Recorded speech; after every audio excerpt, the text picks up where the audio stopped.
Welcome to the MuseCast, where we squeeze every last drop of inspiration out of Sunday's sermon. Well, hello. Welcome to the MuseCast. We're so glad that you are joining us today on this fabulous Tuesday. I'm Shawna Boren. That guy is Dan Kent. And we just want to thank you for taking the time each week to tune in, to engage with this conversation. And this conversation is always a furthering of the discussion from our Sunday sermons at Woodland Hills. And so we appreciate that, don't we, Dan? We appreciate the folks tuning in, and some of them send in questions. It's kind of nice, Absolutely. Right? Yeah. And, and part of it too is it's sort of selfish. It's like, I like to, have an opportunity during the week to kind of really dig deeper into the sermon and to reflect on the sermon. And this sort of gives a social dimension to that where, we can all kind of reflect together on the message. And it's a way to encourage me to do what I wanted to do anyway. So there you go. We're kind of like your accountability partners, Dan. That's right. That's right. Well, today it's just Dan and I, and Dan is going to have a summary. Don't you fear, because we didn't do that last week, but I promised you guys he'd have one this week, and he does. And then Dan and I are just going to talk a little bit about MLK, just the sermon, and just kind of the parts that pinged for us or struck us or stood out to us. And just when you're talking about civil rights and the amazing man that MLK was, and the amazing man that John Lewis was, and the things that they stood for, and even Rosa Parks, and all of the heroes of the civil rights movement, how that ties into us as kingdom people and our faith. I just think, it's great to get some different perspectives. And Dan and I there's a lot of differences, right? Like, I'm a woman, in case you didn't know. Dan's a man, in case you didn't know. Dan is white. I am mixed race. And so we have different upbringings and backgrounds. And so I think it'll be a great time just to kind of see what stood out for each of us, what's driving us to push this fight forward, and just kind of see where we land. Sound good to you? Sounds great to me. Awesome. All right, Dan, without further ado, lay it on us, the Good Trouble summary. Yeah. Well, this was an intriguing sermon, first of all, because, when I was younger, I got into a lot of bad trouble. So I knew that I was supposed to get into trouble. I did the wrong kind. That's the problem. So you needed John Lewis to come alongside you and say, no, bud, totally. Good trouble. Good trouble. Right. That's my problem. Darn it. So I was so close. No, Dan, you were an angel of a child. I have to believe that. Yeah, I wish.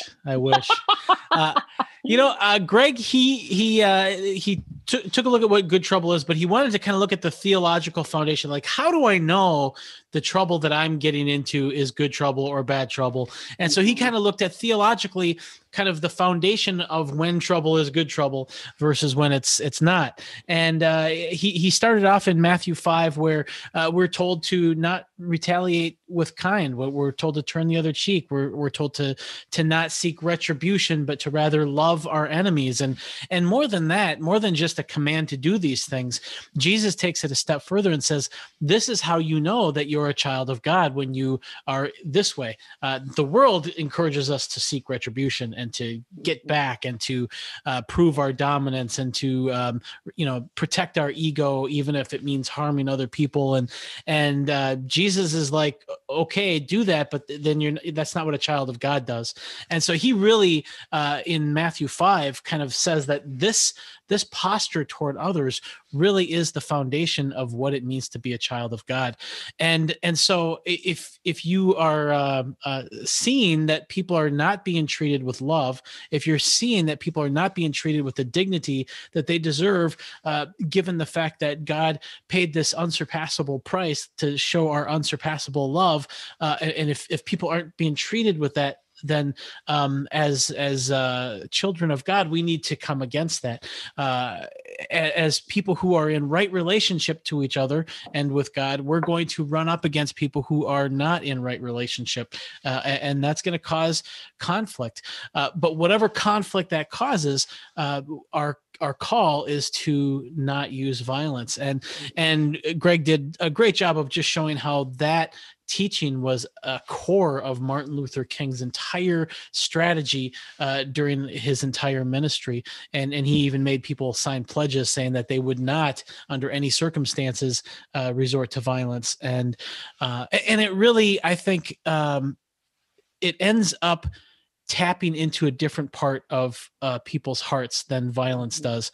I mean, there is a certain charge that you get, and I'm kind of just spitballing this all off my head. Yeah, so right. there is a certain charge that you get. Like when you watch Braveheart, there's that warrior sort of mentality. Right. But there is, I think, a much deeper movement in your heart when you see people being treated who are not retaliating, who are just loving, and yet they continue to be abused or maybe even killed, and they're not retaliating with kind. Man, that is more moving in the heart than any type of battle cry or anything like that. Because I think our deepest fear, and I believe this, I think our deepest fear is that we do good to no purpose, that all of the good that we do doesn't amount to anything. And when you can love in the face of violence, you are really putting all of your chips on the table, saying that I believe that God will redeem this. And talk about bravery. I mean, talk about courage, because if the story of the Bible isn't true, then why not just live selfishly? Then why not just, get what I can and however I can get it? And the fact that I'm putting that on the shelf because I think this is true, and yet here I am, I'm facing violence. Man, that's a profound amount of courage that takes. And I think that moves us when we see it. And that's what good trouble is to come against things that are ungodly in a way that is godly. And then Greg just says, those are all crisis moments, but how do we prepare our hearts for that? How do we position ourselves for that? And he offers us 4 kind of paths that we can go down to help us in that way. The first one is that we have to abandon this idea that faith is about comfort. And I tell you what, when you see the people who were marching with Martin Luther King and the abuse that they took and what they endured, man, that's not a comfortable faith. And you look at that and you're like, these are people who are not using their religion as a crutch. These are people who are just sold out, and they are putting all their chips in on the table. And faith, if you live in right relationship, you're going to come into conflict with people who are living ungodly. The second thing he says is that we need to diversify our lives. And I think that Woodland Hills is really, we appreciate that more than any other church that I've been associated with. And I love the diversity that we have here, and we still have a long ways to go. And I think we could do better, and we could always do better. But I think that our heart is for that. And I think that we've made great steps to do that. But that's just the church. In our own lives, I think we need to diversify. And there's things that we might see from other cultures that we might be like, that's not for me, but it's okay if it's not for you. Just see if you can appreciate it for what it is, and see if you can understand why it's for somebody else, and get more artists in your life and more stories in your life that don't necessarily feature your race or your socioeconomic status. Try to get more exposure to other people's experiences. And then the third thing is to partner with others. And Greg talked about how the church partners with these other ministries. And I think that that's a very valid thing, but really on an individual basis also, and I think we talked about this last week too, but it really comforted me. Oshida, I think, had said something along the lines of, find something to become an expert at, where you don't have to understand everything. You don't have to be right. You can just kind of find things that move you. And for me, prison reform and the justice system is something that really, that I really care about, and I can kind of focus on that, and other things I can kind of see what other people are doing on those things. And then the fourth thing is to learn and to always be learning. And I think that's essential. And in that spirit, Oshida talked about this new learning program that she is spearheading. So that's my summary. It's a little more in depth. That's good. A little more in depth than I was planning, but you had more to say in your summary than you thought you did. See? Totally. Yeah. Yeah. Yeah, the Learnathon is that learning initiative that you mentioned. And if you guys, really quickly, a quick plug, if you want to participate, and we hope that you do, there are a variety of ways to do so. And you can, of course, find that on our website, whchurch.org/highlights. So check it out. I loved this sermon, not just because it honored and celebrated Martin Luther King Jr., as well as John Lewis, as well as Rosa, as well, all of the heroes of the civil rights movement that we talked about, and showed in that video, which I thought was so powerful, that lead into Greg's sermon. What I love, though, is that we took something so significant and showed just how relevant that is to our faith as kingdom people. Like, there are different aspects in which we can get involved, like you said, because we can't all be experts in all the things, but there are certain venues, pathways that we can choose to go all in and get involved and lean into this work. But we must lean into this work, because that's what it means to be a kingdom person. And so I really love, I'm going to look at my notes because I want to make sure I say it correctly, but the good trouble of the kingdom is disruptive. The good trouble of the kingdom is disruptive. So as kingdom people, we disrupt violence with love, and hatred with forgiveness, and fear with peace, despair with hope, and death with life. And that is good trouble. And being disruptive in those ways is all good. And that's the way in which we will shine a light in this very dark world, right? Like MLK said, darkness cannot drive out darkness, but only light can do that. And so the way in which we choose to be disruptive in the patterns of this world, or a way in which we can bring forth that light. And so I wrote down, and I may even get a tattoo of it. We'll see. But when they say, whoa. Do you have tattoos? Yes, are you like a tattoo person? I am. You are? Yes. Wow, okay. I did not know that. I have 1, 2, 3, 4. I have 5 currently. Wow. Yeah. Anyway, but we're not going to talk about all the places and all of that stuff. No one needs to know. Well, I was just thinking, like, that takes courage too to get tattoos, not only because it hurts, but because, like, for me, like when I was young, thank God I didn't get tattoos of the things that I was interested in when I was young. You know? Right. Yeah. I will say I waited till I was a grown woman. I waited till I was a full grown adult, and I was married, because I wanted to make sure that whatever I got was meaningful and not just a childish whim. So, so you guys get that little tidbit for free. That was an extra MuseCast morsel for you. But what I'm going to get maybe tattooed, if not, I'll just write it somewhere very prominent. But when they said, find a way to get in the way, like find a way to get in the way. And not just be, a bozo, like Dan likes to call them, just for being a bozo's sake, but find a way to get in the way and disrupt those things that should not be happening, those things that are disrupting the divine order. And so I really accept that challenge. I embrace that challenge. And I think it's important. It was important in Jesus's time. It was important in MLK Jr.'s time. It is important in our time today, right? Like, we need to find ways to get in the way and disrupt the things that are going against the divine order. So I'm excited to see what all that will be for our church community. Yeah. What are some things you think, Dan, like, we need good trouble today? So what are some ways that, just off the top of your head, that you can think of where we can disrupt things that are not a part of the divine order? And what are some things where we can get into some good trouble? Like you mentioned, prison reform and criminal justice reform is important to you. Are there some other aspects in the world that you see where, man, we need some good trouble kingdom fighters to get involved there? Yeah, I have a lot of things that I think about that I would like to see. I would like to see, spacing on the word, I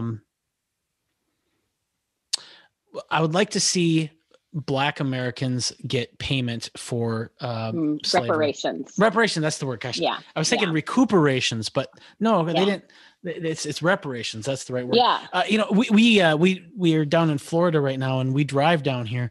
And the first year that we did this, we were actually driving through Georgia on MLK Day, and I just remember thinking, like, because you drive through Georgia and you're just surrounded by cotton fields, and all of that was primarily through slave labor, that all those fields were picked and nurtured. And then we also drive through Atlanta, and I was reading a book on prison reform that talked about, I think it was like 1908 or something like that, where 85% of Atlanta's revenue that year, their gross domestic product, was off of the backs of basically prison workers, prison slaves.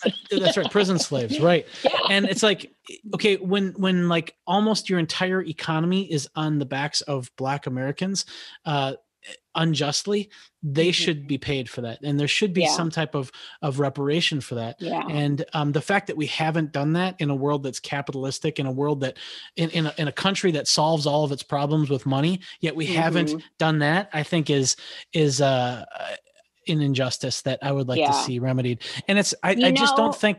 Oh, I'm sorry. Well, the last thing I was going to say is, look at how fast we've come up with ways to compensate people during the coronavirus. Absolutely. We like whip together these $600 checks like no problem. And I think that we could do something similar for Black Americans. Yeah, and to tag on to what you were saying, it's not as if it's unheard of, because I forget what book I was reading, but it was just talking about the fact that way back when the slaves were being released, and or say if a slave escaped or was punished and died as a result, the slave owners got reparations. Like they got paid to compensate them for losing their labor. So it's not an unheard of concept. Yeah, right. We just have to want to figure it out and execute it. Well, and it doesn't even have to be like a payment. It could be some type of other tax incentive. And there's just 1,000 ways that we can do it. And the fact that we haven't done anything is sad to me. And I would like to see something done. Yeah. Amen to that. Yep. How about you? What are some ideas that you have? Yeah, I would love to deal with child hunger. I just think, again, and especially in America, it should not be the case that we have so many children going to bed hungry. Yeah. And I feel like that is definitely a thing as kingdom people, that if you feel led and if you can find passion for it, that is definitely something that needs some disruptive behavior. We need to like turn that status quo around. I do think, and I know this is going to sound like we're getting very political, but we're talking about processes that would help people in situations. So if it helps you to frame it that way, please do so. But I do think like people being able to earn a living wage is a good idea. It's a way to help combat some of that childhood hunger issue. And so I am excited about the possibility of that happening for people. Yeah. I think it's important. I think that people, whether you agree with their stance in life and what they're about, everyone deserves dignity. Everyone deserves just to live a dignified life and to be respected as a human. And I don't even know that that's necessarily kingdom. That's just like be a good person and treat people with dignity and want others to be able to be living a life of dignity. So, yeah. And I, when I think of these things, and you're right, I mean, it can easily become political. And, in the idea that I shared has definitely been used in political circles to kind of delineate this group and us versus them sort of thing. Yeah. But I'm not even talking about like overthrowing capitalism or anything like that. I mean, I'm saying like, in fact, I think right now, the stock market is really this really great place in the spirit. It has the opportunity to be, because, one of the problems that you see, especially in racial situations, is that Black people are not hired as easily as white people are hired. And we've heard testimonies of that in our church, where in the workplace, Black people are not treated the same as white people. And even Black business owners have a harder time than white business owners getting loans, things like that, But on the stock market, you can't tell who you're interacting with. It's literally, you could be interacting with a black person, a white person. You don't have no idea. And so there is sort of like this level playing field there. And I know of a lot of African Americans who have done really well on the stock market because they're able to participate in this economic vehicle without having the burden of their race get in the way. And so, when I'm talking about like reparations and all this stuff, I'm not talking about like, let's overthrow capitalism. I'm saying let's find ways to make the best of the situation that we have. And the fact that the stock market is not taught in schools is sad, because white kids learn about it. And right now during this pandemic, do you know who got rich? Is stock owners, because in order to fight against the economic problem of the coronavirus, the Federal Reserve pumped a bunch of money into the market. So people who have means are going to profit and they're going to do fine, but people who don't continue to struggle. So even that would be great. Let's emphasize stock market education in Black schools, not just in white communities, and so that they can benefit off of this country in the same way that well-to-do people or white people have been able to for so many decades. Yeah, when you were talking about reparations, I in no way heard you saying overthrow capitalism or anything like that. I heard you saying, let's get creative. Like, we have figured out an umpteen dozen other things to do to solve problems in our world, and especially in our country. Let's figure this out. Let's get creative and see how we could do that. So that's what I heard. It was a great challenge. I'm also wondering, Dan, if maybe you could be used to educate with this whole stock market thing, because I do think for many, it just seems very inaccessible and just not a possibility, not the world in which they live in. So I don't know. Yeah. What I really enjoyed about this conversation on Sunday and our conversation today is how it circles back to this core value we have at Woodland Hills about being others and others oriented, right? Like as kingdom people, we are called to love as Jesus loved, and that was others oriented, self-sacrificial. And we talked about this phrase that we use a lot around Woodland that maybe not everyone in the world uses in their church, but it's called the power over versus power under, and how as kingdom people, we are not meant to exert power over. Like, that's a part of the system of the world where you're always trying to get a leg up, beat someone out. And that's where, you're violent so that you can overpower, and that leads to more violence, and hatred leads to more hatred, just that whole game. And we at Woodland really want to communicate that we are called to come alongside, to give up our power in order to come alongside and advance others, which is very upside down, right? That's just not the way the world works. And we saw that with MLK, and we saw that with John Lewis and others, and we saw that with Jesus ultimately. And I just find that really powerful and challenging and a great reminder. I don't think we can ever hear it enough about our call to be power under instead of power over. Do you have any thoughts about that? Well, I think that's absolutely, I think, and really, I mean, even practically speaking, I feel like it's better. Like, for instance, if you've maybe had this experience where maybe you get a new car or something, or maybe you're dressed up for an event and you end up, going through a part of town where you're like way overdressed for that part of town, or you have a vehicle that's like more valuable than some of the houses there. And it's just like that deep nauseous feeling that you have, like it's no longer fun to have my car and to be dressed the way I am. And the fact is that success is a lot more fun in the context when other people are succeeding. If you're the only one benefiting, it sort of, it's a total buzzkill. I mean, you want to be effective at what you're doing, but not at the expense of everybody else. I don't think most people, want that. I don't think most people want to succeed at the expense of others. And I think that whatever gifts that you have, or whatever blessings that you've been given, or whatever abilities you've been able to acquire, it's better when those around you are also effective and succeeding.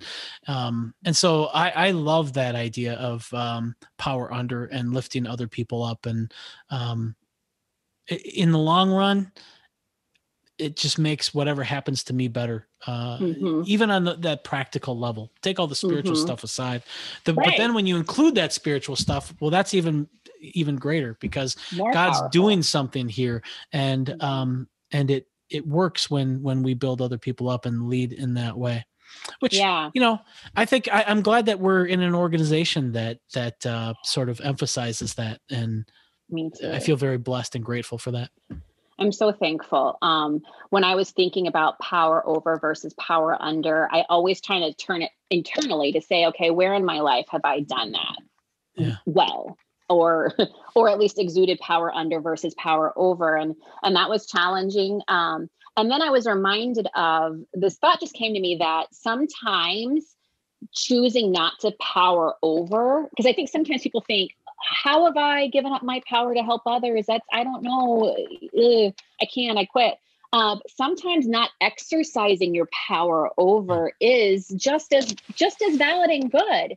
Yeah. And so I began to think through like just little moments in my life where I could have, bristled up and exercised power over, but I chose not to. And I think that's important as well. So as people are thinking through their lives, like we hope that they do, and they think through their encounters with people and situations, I want them to also know that when you choose not to exert your power over someone, that is a win. At least that's the way I'm looking at it. I was reminded of, so my 15-year-old, he's almost 16 in a couple of weeks. And at the kind of early stages of the pandemic, I had to take him to go to do his permit test. And because we were in the pandemic, there were very few places locally where we could go to do that. So we had to drive all the way to St. Cloud to get his permit test. We had to wake up super early because it was like a 8:00 appointment and drive all the way to St. Cloud. He better have passed. Passed. All right, good. Right? Good. He did. But so anyway, my point is when I was there, I was in a town I don't live in. I'm not St. Cloud. Thank you. You're lovely. You're beautiful. But the particular worker that was helping me was really kind of rude and curt and short with me, and didn't look me in the eye. And so I just kind of chalked it up to this person's having a bad day. And I just thought, Lord, help this person to have a better day. Help her to see your joy and be blessed. And I just, anyway, then when my son went in to do his test, I had to wait in the hall because they were limiting the amount of people. I happened to be at a position where I watched this woman as she encountered other parents who came up with their kids to check them in to do all the stuff. And her demeanor and her interaction with them was very different. She was very cordial and very thoughtful and very in explaining things, not just yes, no, stand over, kind of responses. And I thought, what is the difference?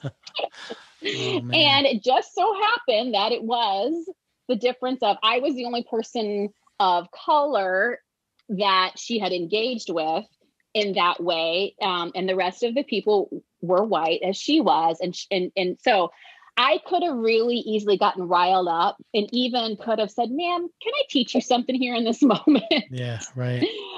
And I prayed, and I just really felt like, just let it go, Shawna, and continue to pray for her. I didn't feel led to go and give her a teachable moment because I don't know her. She didn't invite me into her life. But I had to also pray against bitterness and anger. And on the drive home, I used it as an opportunity just to educate my son, to say, hey, this is something that happens sometimes in life, and we can choose to get angry and get bitter and get riled up and want to have our say so. But we also need to remember that it's better to not do that, to not get bitter, to not get angry, to not have your say so in those moments, unless it's an opportunity that would warrant it. And instead pray for that person or that situation and be thankful that it wasn't worse than what it was, that it didn't lead to some sort of violence or something. It was just an inconsideration.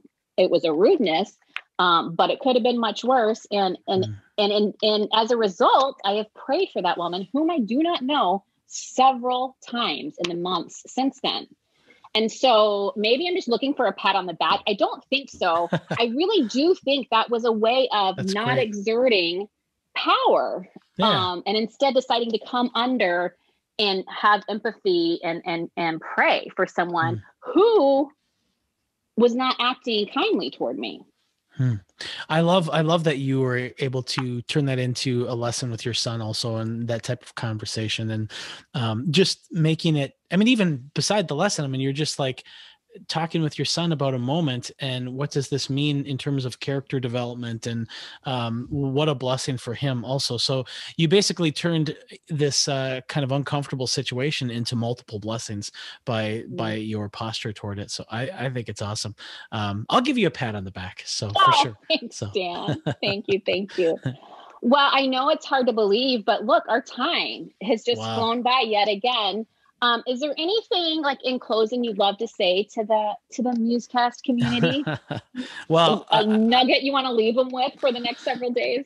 Yeah, I don't know, have anything off the cuff, but other than to say that I've really appreciated everything that I've learned about kind of racism in this country, and I basically realized that a lot of my assumptions were wrong, and even like, on historical things, and looking back at the books that I've read and the kind of documentaries that I've watched, there's not a single one that I look at and say that was a waste of time. And so I encourage people to look at some of this material, and even if you don't think that this is a big issue, there's still a lot that you can learn. And it's also, and this is probably the oppositional part of me, the little troublemaker in me.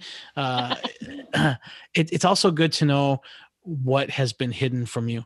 And, and I appreciate that. So I encourage people to learn. And this is part of what Greg said, to diversify your life. And especially if you're white, I mean, just read some books from minority authors on these topics. And even if it's like one of the 20 books that you read a year or whatever, just add a little bit in there. Yeah.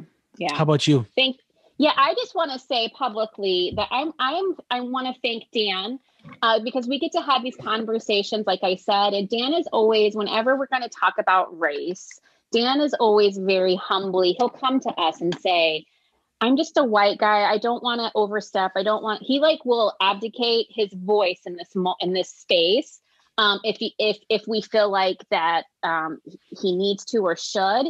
And the fact that he tries to do that, it really means a lot. But I always like to hear Dan's perspective, because I think it's important that we have a variety of voices. Yeah. And as a biracial woman, I love hearing from a white guy, like what he's learning and his takeaways.